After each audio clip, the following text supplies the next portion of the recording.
Hey, how's it going everyone? Harrison George here with the Harrison George team. Thank you so much for checking out our video. Happy New Year to all of you. I know it's been a little bit since we posted our last video. There's been a lot going on in my life, and I kind of wanted to walk you through one of the things that is going on currently. So my wife and I are looking at purchasing a 26 unit rental property, and I'm going to walk you guys through a little bit of the math.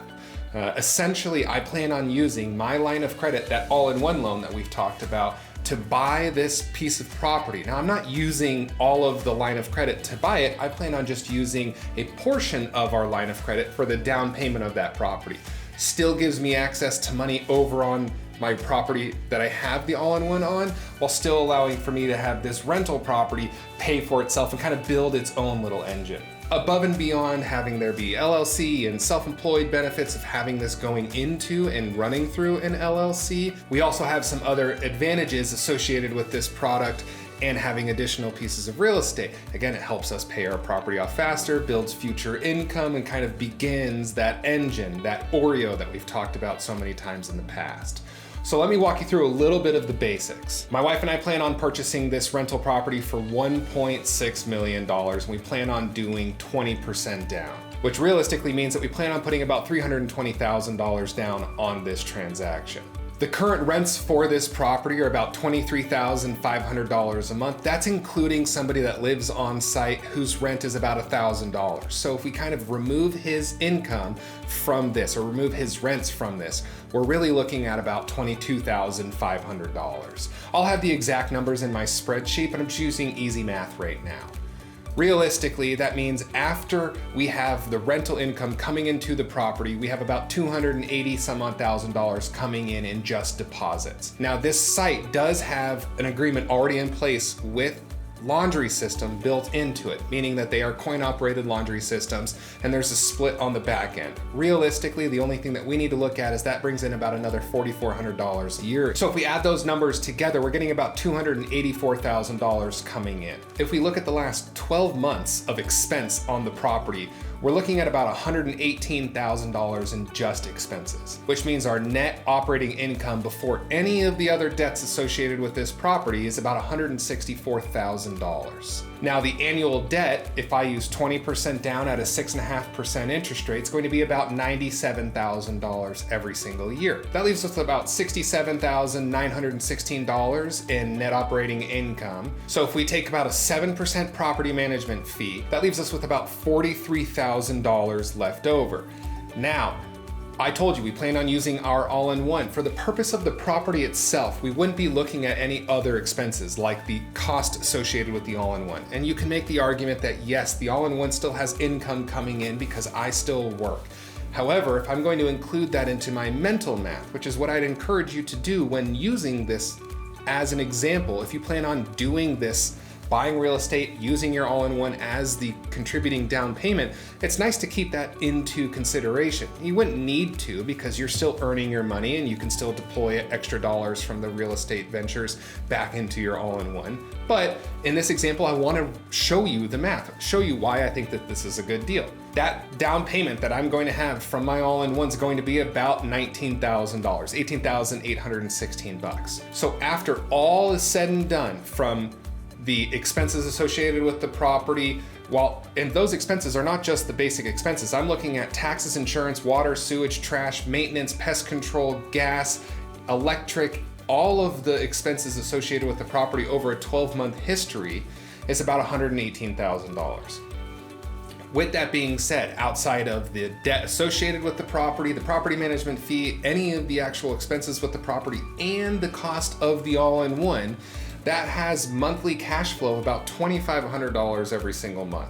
So all in all this is doing is creating me another $30,000 in income on an annual basis. What does that mean then? If I take $30,000 and I divide it by what I actually put into this transaction, which was about $320,000, that's about a 9.3% cap rate. The reason why I think it's going to make sense is that of the 26 units, about 12 of them have been renovated. That means that the other 14 units can go through some renovations, can add extra income. Even if I renovate those other units, which yes, if I do renovate those other units, will have a cost associated with it, and that's okay. On commercial real estate, when you put money into increasing the rents, kind of improving the property, but really focusing on what the rents are going to be and what they have been in the property, that's really going to determine the value of the property.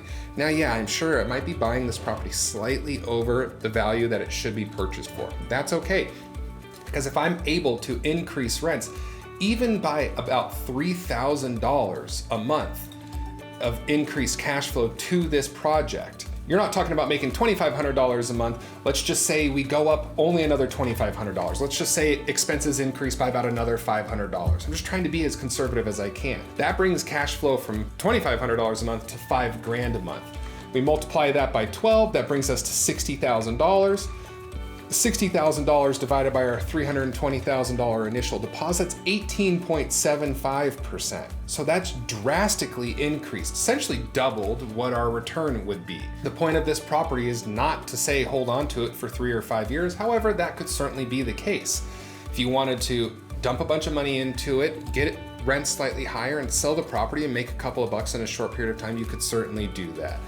I think that the benefit of a product like this is that you can then start working on paying that debt off, the remaining balance with the positive cash flow, so that you can completely eliminate any of the expenditures associated with the financing debt on the property, really talking about increasing your cash flow, which can allow for additional sources of retirement. E is talking about expansion through smart asset acquisition, and then O is going to be optimize again. So I'm really focused on the expansion stage. Right now, this smart asset acquisition, at least in my opinion, is a property that's not perfect. It's not set up exactly how I want it to be set up. Now I know that that's where opportunity is built. It's not going to be in the property that has already been renovated completely, has the tenants in place. Now, yes, there are benefits for individuals for those properties.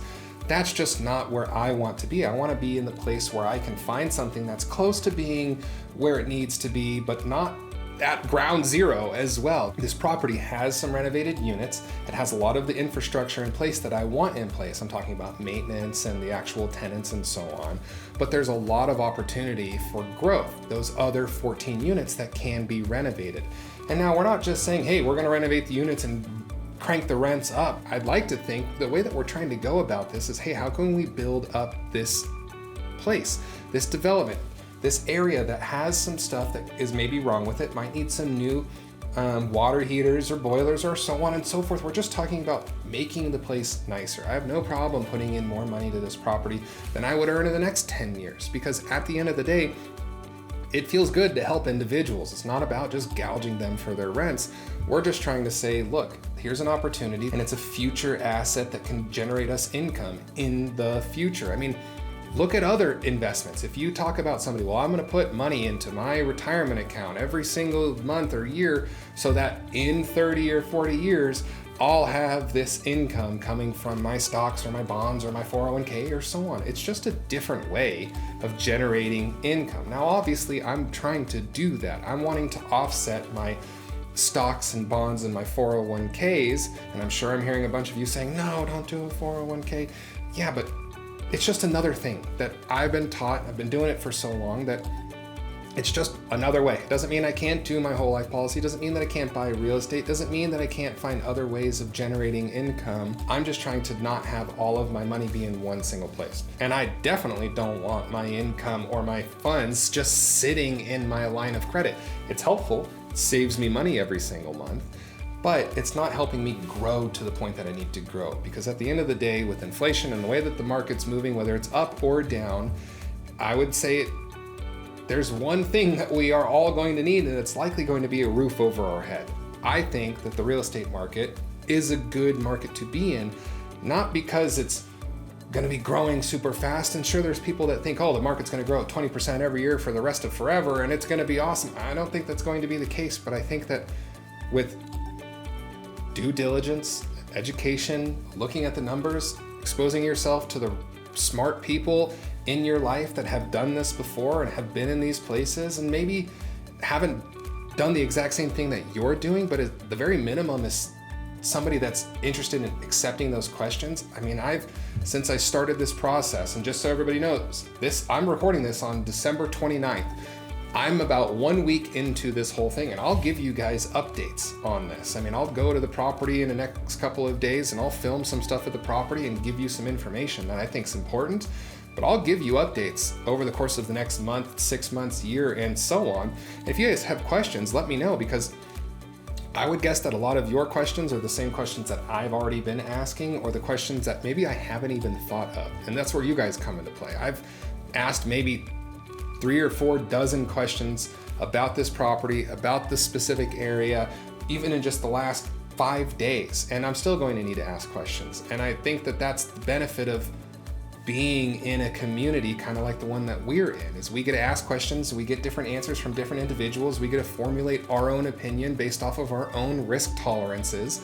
And I'm just as much of a student as I hopefully am a teacher to some of you guys. I want to learn as much as I can. I like staying in this realm. I like staying in this industry. I like using the teachings from people like Chris Noggle and Christy Van, Denzel Rodriguez, and a bunch of other people that can help me understand their thought process, their philosophies, how I can combine that with my all-in-one knowledge and some of the knowledge I have just as an industry professional, and then use that to go and either help you guys. Again, ask all the questions you want and can. I'll answer as many of them, and if I don't know the answer, I'll let you know. Kind of changed the course of this video walking through buying this piece of property, but I just want you guys to see my thought process. I don't have it all figured out. I don't know everything, and I'm going to be figuring it out as I go along, but I do think that there's plenty of opportunity in this. And I know that with the amount of hard work and due diligence that the people in my life and myself are interested in putting into this, I know it's going to be a success. And that's the best part about it, is that you can make anything work as long as you put enough energy and time and commitment and creativity into it. So appreciate you guys checking out this video. Obviously, if you have any other questions, let me know. You know, at the end of the day, if you guys are interested in this stuff, you know what to do. If not, feel free to leave a comment down below and yelling at me. So thank you. Peace.